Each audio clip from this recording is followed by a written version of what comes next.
you look at the per capita land available, in the world it is 0.63 hectare per head. It is 1.27 in America, 0.43 in China, 0.13 in India. We have only 0.13 hectare agricultural land per capita available. Then how are we managing? It is because of our food style.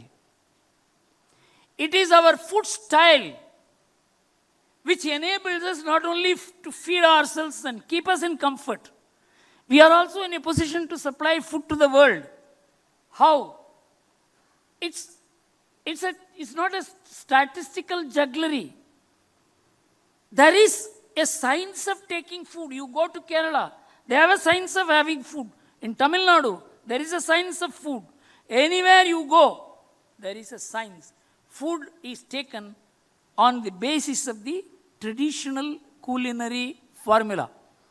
So, if there is the ourworldindia.com has worked out a beautiful formulation.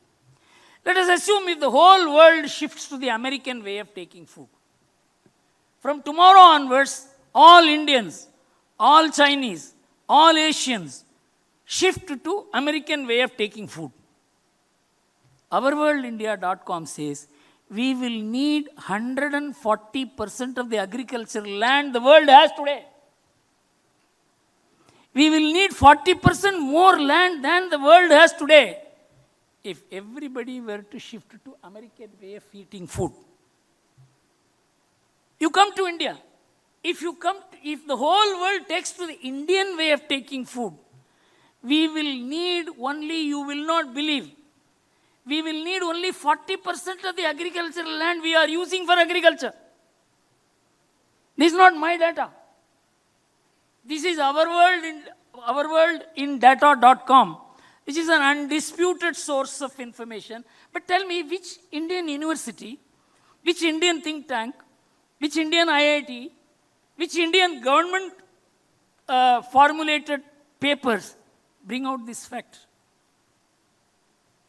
The only thing is, we also eat meat. Majority of the Indians eat meat. They say it is as much as 60-65%. There are variations in estimate, but it is somewhere 1/3 of the Indians are not meat eaters. 2/3 of the Indians are meat eaters. But meat is not our main food.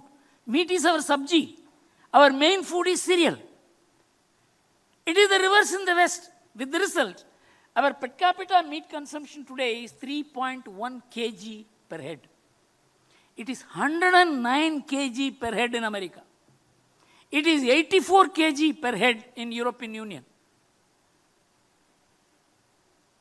Most environmentally damaging eating habit. The most environmentally compatible food habit we have. Don't you think you must pass laws to preserve your food habits?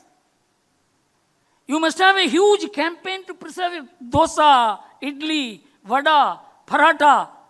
These are all going to save you. But if you bring in more the McDonald's and burgers, it is not only you will be damaged, the world will be damaged. So when we say Vasudhaiva Kutumbakam, it is not that we are comfortable with each other, we are comfortable with every living creation in the world. Otherwise you cannot have, what is the cattle population of India? 300 million. It is 257 million in Brazil, 95 million in China, 94 million in America, 89 million in European Union. See how we are taking care of cattle 3 times, 4 times, 5 times the number. How? It is not that cattle is just an edible proposition. It is our friend. It's part of agriculture. It's part of homes. It's worshipped. Do we understand? Otherwise, why should we keep 300 million cattle? And livestock is 500 million. These are the implications of the idea of Vasudhaiva Kutumbakam. I come from a village. In fact, I have a feeling unless you come from a village, you cannot understand India.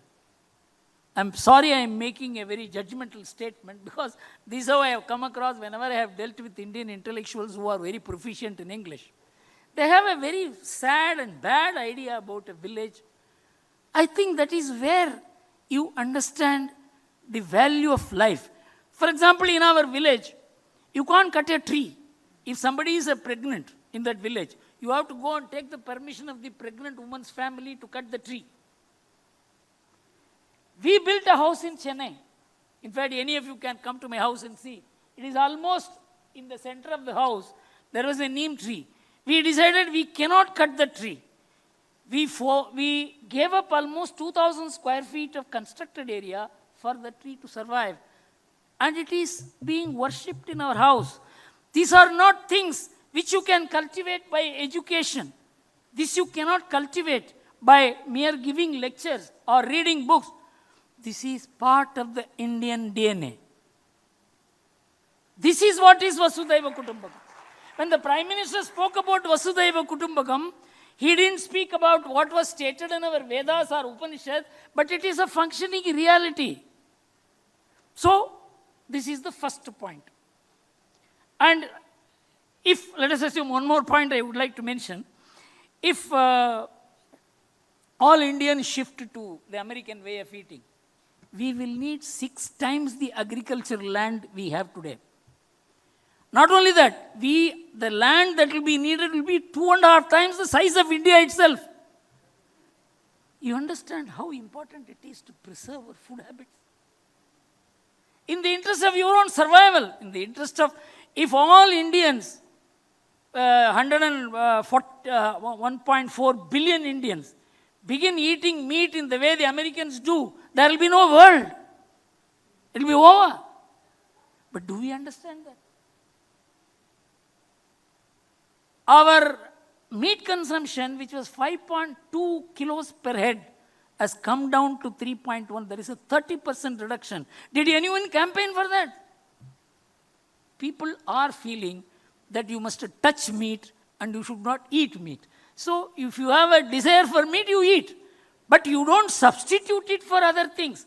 Sabji is the way, vegetables are there, your cereals are there. You know the number of cereal varieties in India, the rice varieties in India, at one point in time, 100,000. Today, you have 22,000 varieties of rice preserved in India. The cereal varieties in India are almost 200,000. In the entire West, the cereal varieties put together is not more than 200. Because diversity is there only in the non-Western part of the world. You know, if I remember right, in Chile,